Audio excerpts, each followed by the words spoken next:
In this video I'm going to show you how to set a body grip trap. Now before you attempt to set a body grip trap, what you need to do is get it all in order, get everything unravelled, because unlike a fen trap, body grips can get a bit tangled up. You've got the chain, you've got the safety catch, the dog, the trigger, it can all get a bit tangled up. So what you need to do is get it all unravelled and all laid out. So pull the spring out, get the chain, slide that towards the end of the coil, get the safety catch, slide that to the end of the coil, and you need to position the trap with the trigger facing away from you and the dog closest to you. Now the springs on these body grip traps are very powerful. If you can't, or if you're unable to compress the spring by hand, you can get what's called a trap setter or a setting tool, and basically it just helps you to compress the spring. But with these traps, you don't compress the spring fully by hand. All you need to do is just start compressing it, and you actually then use the frame to compress the spring, which I'll show you now. So, like I say, get everything sorted, the chain towards the coil, safety catch towards the coil, hold the spring with the trigger facing away from you, the dog nearest you.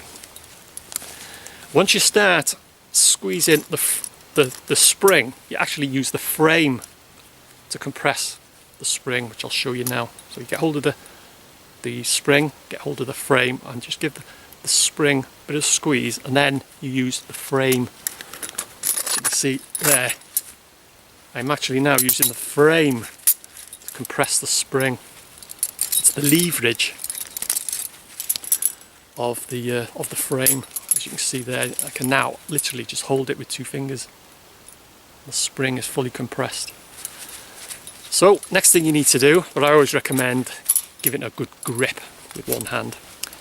Next thing you need to do is put safety catch on, slide it towards the coil. Now these are not the best safety catches in the world. You can be fiddling with the frame, getting the dog in position. If you angle it a bit, the chain can slide down, which it has done there. It's gone over. As you can see there, these things can get all tangled up, but you can see the frame, the safety catch is slid towards the frame, and it can actually, the safety catch can actually come off. So what you need to do is, when you're fiddling about setting the trap, always make a conscious eye, keep an eye out that the safety catch is actually on all the time. So you set the trigger, put the trigger roughly in the centre, and your dog roughly in the centre, and you can see on the dog, I'll show you there, it's got 3 notches.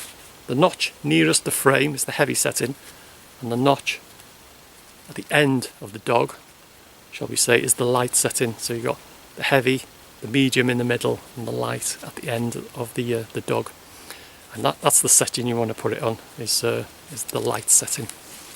So, like I say, make sure the safety catch is on, the chain's out of the way. Put your trigger to the centre of the frame. Put your dog over on the last notch, and you can see you can take your hand off that frame now. Get your trap into position. Last thing you need to do then is just slide the safety catch off. Now that trap is now set, it's live, shall we say. You do not want to put your hand anywhere near that trigger. Now, say for instance, you arrive at your trap the following day and it's not caught anything. It's not a good idea to dry fire it. What a lot of people do is they'll get a stick or something, poke the trigger and set the trap off. You can actually damage your trap doing that. Best way is just do a controlled release. Just get hold of your trap, leave the safety catch off, get a grip on the spring, get a grip on the frame, and what you need to do is just squeeze the frame ever so slightly, and the dog will release from the trigger. So you can see that there, just give it a slight squeeze. And what you need to do is move the dog out of the way, get hold of the spring, and then just do a controlled release. And that's it. That trap is now ready to be set in a different location. So that's it, that's how to set body grip trap.